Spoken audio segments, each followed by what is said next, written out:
Coming up on the Elon Phoenix Weekly, we celebrate the academic success of two outgoing seniors. We get in the game with Elon's very own superfan. And we reflect on one of the most interesting and successful coaching careers in Elon history. All that and more next on the Elon Phoenix Weekly.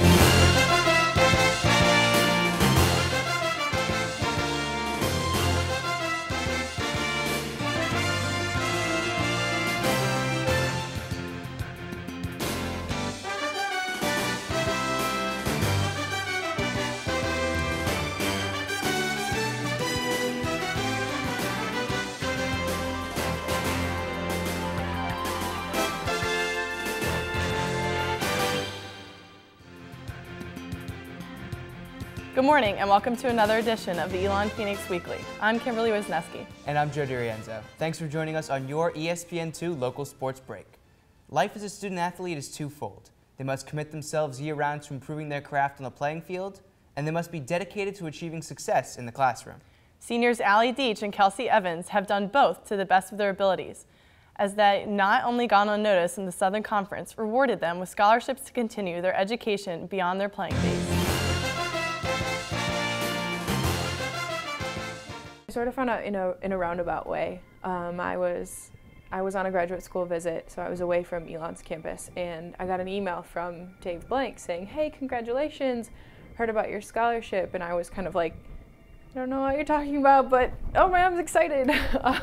And then later that day, I found out that I got the actual document, the information that said that I had received the Bob McCloskey scholarship. I actually checked my campus box. I guess whatever day it was, and got a letter from the SoCon, and I opened it and it said congratulations, and I was so excited, and I was trying to call everyone and no one would answer. So finally, after a couple hours, a bunch of people started calling me. So Coach Smith called me, I got an email from Dave Blank, Casey called me, so I guess I checked my campus box on the right day. With Allie and Kelsey each receiving their respective SoCon postgraduate awards, they both attribute their success to being involved in research, and discuss how they will plan to continue to integrate academics into their lives after graduation this May. I've tried to get involved as much as I can outside of basketball. My big thing, my junior year, I got involved in research involving concussions, which is a big thing. We try to baseline test all the student athletes in contact sports. I've been to present my research at a conference at Penn State and plan to present my research at the American College of Sports Medicine annual meeting in Indianapolis in June. I had the opportunity outside of my physics major to do a lot of other types of things because I work in the physics department with Dr. Ben Evans, who's a brilliant mentor, and I do research in magnetic hyperthermia, which is an alternative form of cancer treatment. I plan to, in the future, pursue a PhD in physics, and so I actually just recently decided that I'm going to go to the University of Notre Dame next year. Eventually the goal is to get to medical school, and that's what I want to do. I'm really interested in all the in-state schools. We have really great medical schools here, so Carolina, Duke, East Carolina, Wake Forest, those are all really great. So I'll definitely apply to those and then try to pursue some that are nearby, but it's great that we have such great schools that are in our backyard. With the bright future looming ahead, Allie and Kelsey not only share excitement for having garnered the awards together, but also look back at the help they have received and what it means to be a true student athlete at Elon University.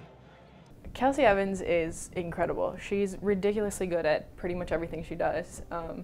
She's doing really cool research and obviously is a stud on the basketball court. So to be mentioned, in the same way as Kelsey Evans is a big deal for me. With Allie being, she does so much, and her research that she's doing with the lumen is just fantastic. And I thought there's no way that they would pick me over Allie, but then they picked us both. So I think that was just really great. Athletics should be proud. I mean, they tell us all the time that they're proud of every single athlete that goes through this program, but I think that they should also take pride in the system that they've set up. We are, true student athletes, and that we emphasize the student first, and they've always done that here. I think it's really cool that two Elon athletes were able to receive SoCon awards for academics, because I think it says a lot about the institution, and we're always trying to be competitive with the other SoCon schools and always trying to grab a victory. So if we can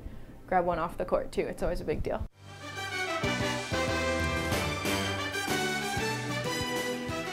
Allie and Kelsey aren't the only ones to be recognized by the SoCon, as 16 members of the Phoenix made the Winter Academic All-Conference team. Though Allie and Kelsey may be on their way out of Elon, two young men's basketball players shined bright in their first year on campus. We now introduce freshmen Tanner Sampson and Tony Sabato as this week's Future of the Phoenix. It's difficult to play in our system as a freshman. It's very difficult because we have a lot of terminology. As simple as we try to make our system, it can be very complex and sophisticated. So to be able to come in and play a lot of minutes as a freshman is going to be unusual in our program. For freshmen Tony Sabato and Tanner Sampson, going into the season, expectations were not very high because of the system they were coming into that was laced with veteran leadership. But they were able to come in and greatly exceed those minimal expectations. I didn't have too many expectations coming in. Just play the minutes that were given to me and give them my best shot when I got in. And I think I did a good job at that. Well, the first thing I wanted to do was just get in the rotation. And coming in, just working my butt off just to get in the rotation. And my mindset was if I got in the rotation, I could work myself up from there. So we expected them to be able to contribute. We didn't know what that meant. We expected them to be in the rotation and play as freshmen. Again, we never put a number on that, but both of them exceeded expectations. Tony was able to really give us quality minutes almost throughout the entire year. He had a great stretch in the middle of the season, and we counted on him as one of the first bigs off the bench. And then Tanner exceeded expectations. Tanner should have been an all-freshman team in the Southern Conference. He was overlooked for that. He's one of the best freshmen in the league, and we were able to count on him with the loss of Austin. We were able to count on Tanner for 28 to 30 minutes a game. Both Sabato and Sampson credit not just one mentor for their success, but rather the whole team who was able to make them a part of the squad. Just all the guys, really. All the upperclassmen were really just a great help showing me around campus, just especially in basketball, of course, just showing me the ropes, doing a great job. Anything I really needed, they were there for me. So all the older guys did a really great job just pulling me in and making me one of their own. Yeah, the whole team definitely helped me out. For every different situation, there's a different guy that helped me out. Even when Austin got hurt, he wasn't playing. He gave me a big help. Now that their freshman season is over, they both know that they must work hard in the offseason to continue to progress and get better. This spring, summer, and fall are huge for Tanner and for Tony because now they know. I mean, you can tell any player before they get here, you need to be stronger and you need to work out to a certain level, but players never really know until they go through it. And now Tanner and Tony aren't freshmen anymore.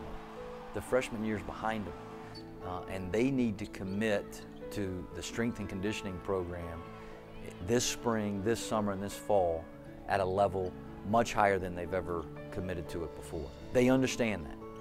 We will expect a lot more out of them next year. We'll expect not only their ability to compete in games, but you have to approach practice in a way as a veteran that they now understand what that means. And the way you practice very much determines the way you play. Sophomores get that much more than freshmen do. And these guys aren't freshmen anymore.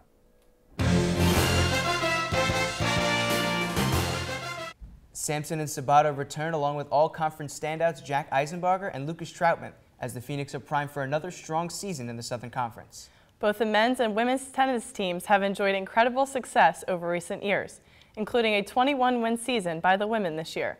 And that brings us to today's trivia. When did Elon first participate in an intercollegiate tennis competition? The answer to that coming up later. We have to take a quick commercial break, but when we come back, we meet the Elon team that might have the most fun, and we profile Elon baseball's most vocal fan. And later, we look back on a lifetime worth of coaching at Elon. As we go to break, take a look at the upcoming baseball schedule.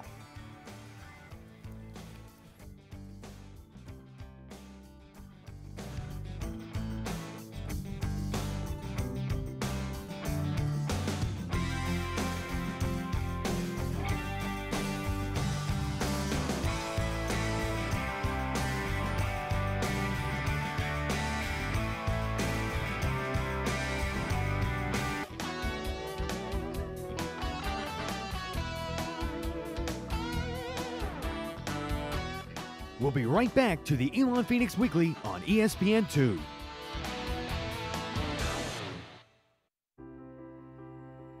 An Elon education is about preparing students for a life of global citizenship.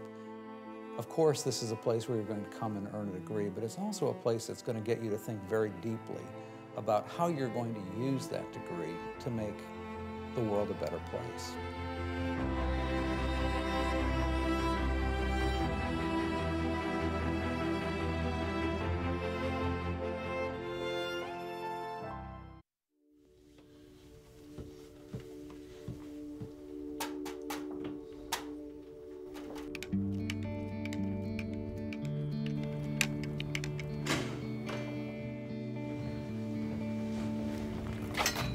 Through their daily pursuit of excellence, Elon student athletes have gained recognition for their achievements both on and off the field.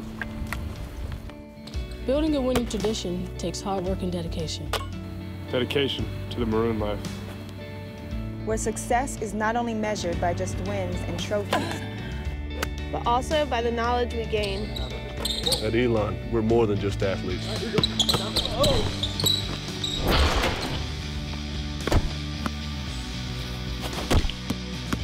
We're student athletes. Providing support enables success, helps sustain the winning tradition of Elon Athletics, while securing the future of our student athletes for years to come.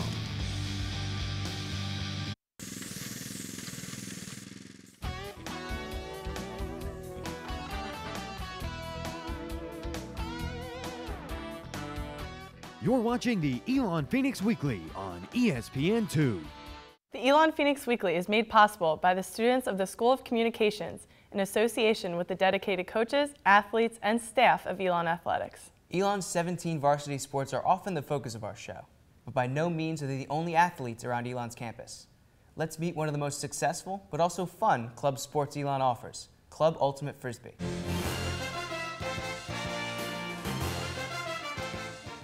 You know all about the big names in Elon Athletics.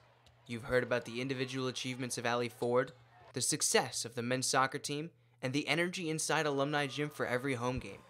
But it's time to meet a few new faces.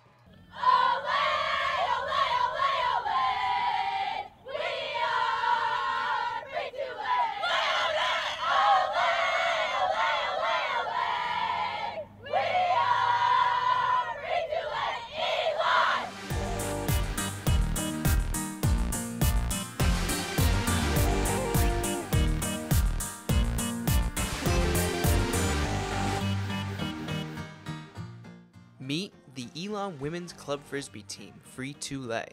As you can see, the team prides itself on being one of the closest knit groups at Elon, both on and off the field. We work really hard to create a really close-knit team. We'll have like dinners, we'll have, we practice 4 days a week, so that's already 8 hours a week that we spend together. So on top of that, we'll all hang out off the field. We know each other really well, we know each other's strengths, we know each other's weaknesses. And being really good friends helps that a lot. Frisbee in general attracts a specific type of person. I don't think I've ever met a Frisbee player I don't like, but our team has always been close. For the 4 years I've been on it, I've made friends I'll have for the rest of my life. It's really special to have that bond with all these girls. That's the teamwork! Let's go, Elon. Let's go, Elon. Let's go! The team's fun attitude is seen across the sport of Frisbee, thanks to what is known as the spirit of the game. Spirit of the game is kind of our version of referees.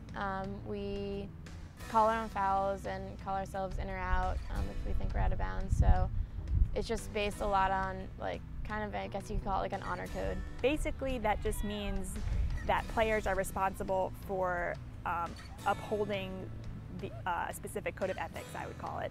And it's really just play fair, be nice to everyone, and have fun. And thanks in part to the great sportsmanship in Frisbee, the Elon team takes part in a unique post-game tradition. You just lay out, and it looks so good when you caught that disc right in the end zone. You just laid out, and we'll never come back. All points you scored in the last half. In addition to having more fun than everyone else, the Elon Frisbee team has enjoyed a very successful season. They went undefeated in their regional tournament and are headed to nationals in May, despite tempered expectations earlier in the year. Last year, we were very successful making nationals for the first time. We had a team that had 9 seniors, a grad student, and a coach. Everyone had played together for at least 3 years, so we were all very close-knit. This year, we did not anticipate the success that we've achieved, so that makes it all the more special for me.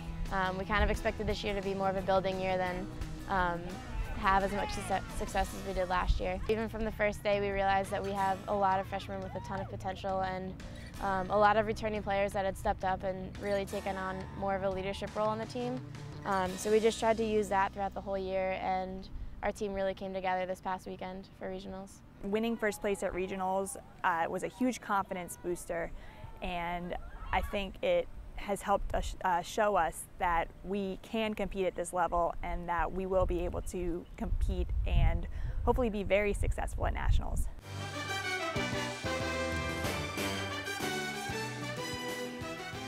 The Women's Club Ultimate Frisbee team will look to continue their run from regionals in Madison, Wisconsin for the USA Ultimate College Championships. You don't need to be an athlete to live the maroon life. Meet the man who's embraced his role in the stands, superfan Steve Roth.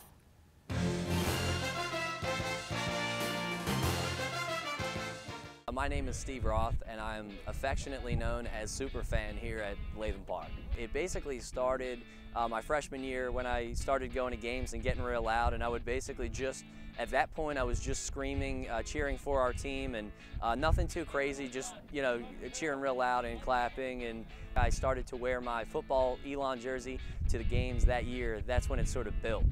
Look, he's on their level. He knows what to do. I tried to get him to come, man. You have to go work in his Sesame Street. Go, Albert! I don't think I have a favorite player. I don't even think I could announce it if I had a favorite player. You got to keep it fair. A few years ago, we had our All-American quarterback on the baseball team. He was a third baseman, infielder. I would cheer for him really loud just because I was amazed that our star quarterback was also on the baseball team. So I'd cheer real loud for him. And eventually, one of our shortstop's family, Neil Pritchard, one of his family members, asked me why I'm getting so loud for him. So I said, you know what, you're right. I got to be even and fair and got to be just as loud for everybody else. So from there, I started cheering for everybody else, and then, you know, the real fanatics started with the props and really getting a little loud. Number 27, Alex Swim.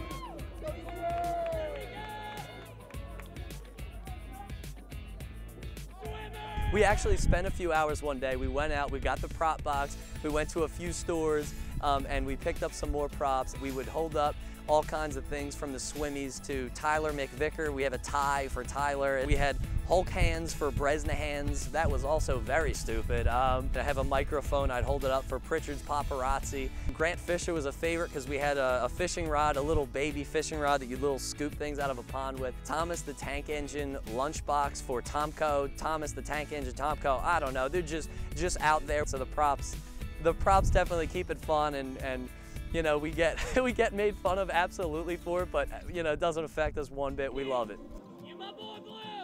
How I get set up for games is I got everything ready in my room. It's a couple things right here. The first thing is this number 19 football jersey, the Elon jersey. I picked this up, put this on, and then the baseball jersey that the team actually gave me during a rain delay 2 years ago against Wofford. The sunglasses come out. The coach hat was a key. I found that in my garage a few years ago. And then the do-rag, I don't know why I picked this out, but the do-rag, I decided to pick up this summer. One of my favorite Philly athletes in the past wore a do-rag often, and so I thought that was pretty cool. But yeah, absolutely, the two jerseys, the hat, and the sunglasses, and so it's a lot of fun getting ready for these games.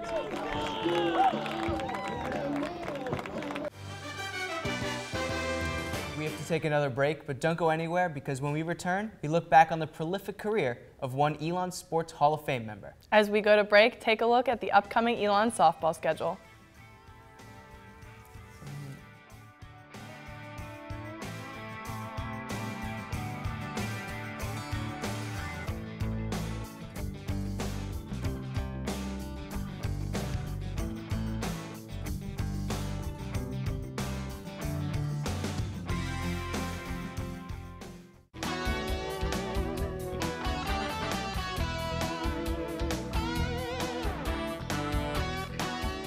You're watching the Elon Phoenix Weekly on ESPN2.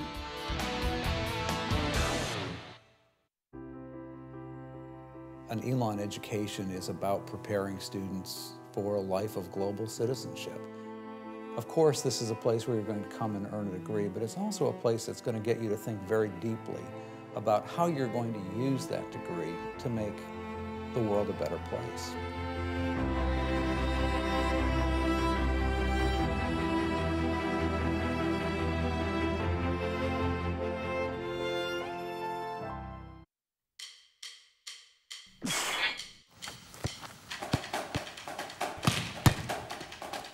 There are currently over 350 Elon student athletes competing in 16 NCAA Division I sports.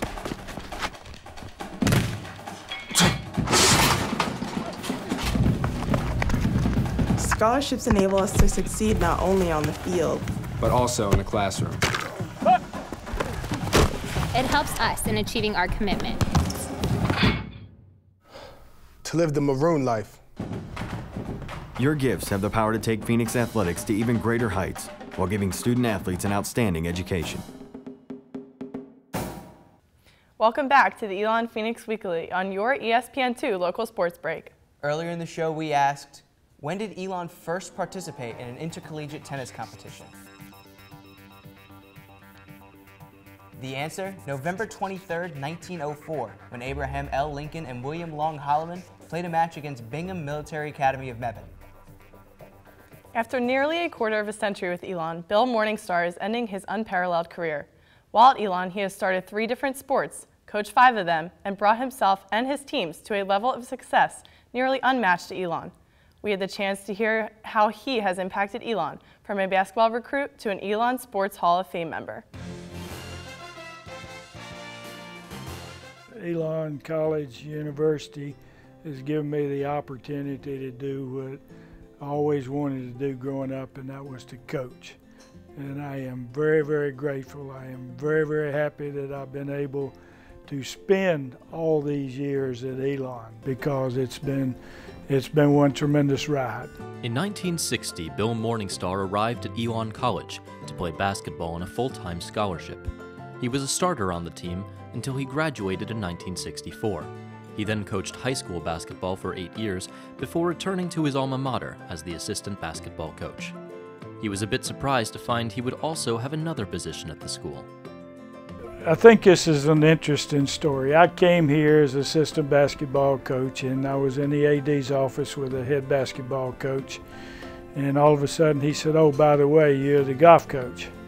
And I said, "I don't know anything about it." They said, "Well, that comes along with a job." Back in 1972, like the football assistants, one of them had track, one of them had tennis, one of them had wrestling. It just so happened the basketball assistant had golf.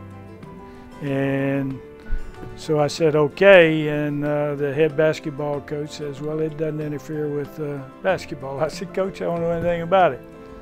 So I think we finished 3rd in the conference that year, and I realized, well, if you get the players and if you have the talent, you know, and let them play.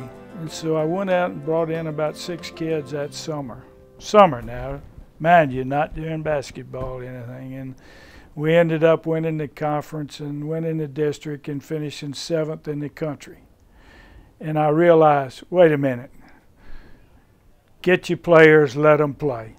Players like Chris Dockrell, a graduate of the Elon class of 1986 and a 4-year starter on the golf team. Dockrell returned to Elon to coach alongside Morningstar in 1997. Bill's obviously been a coach to me. He's been a mentor. He's been a business partner. He's been a best friend. And you know, as far as stories go, I've got plenty of them. But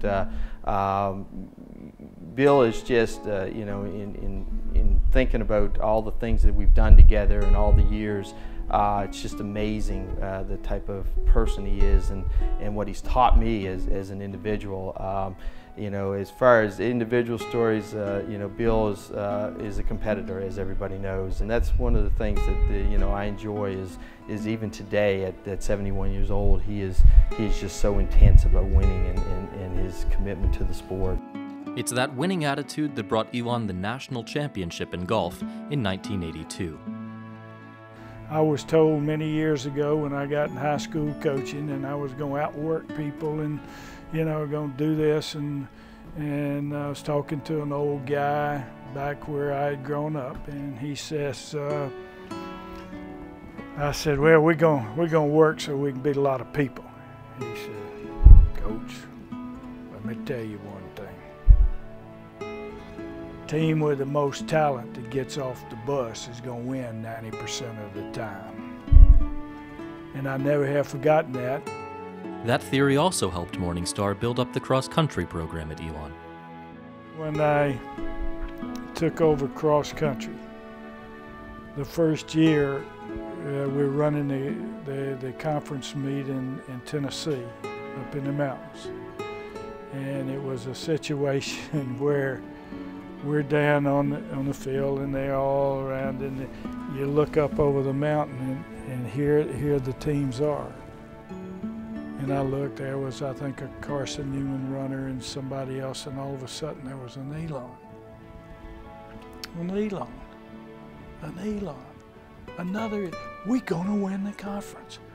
First year out with walk-ons, basically, what have you, and tears just started flowing, and I said, hey, all the work these kids have done, and we step in the first year and win the conference, unbelievable.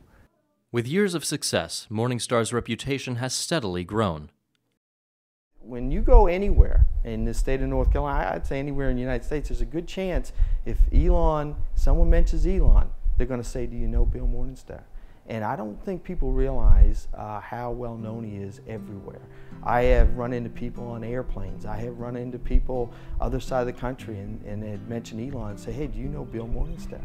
And I laugh because it's amazing how many people he knows and how many people's lives he's touched. And he's just one of those type of people that are very unique and very rare.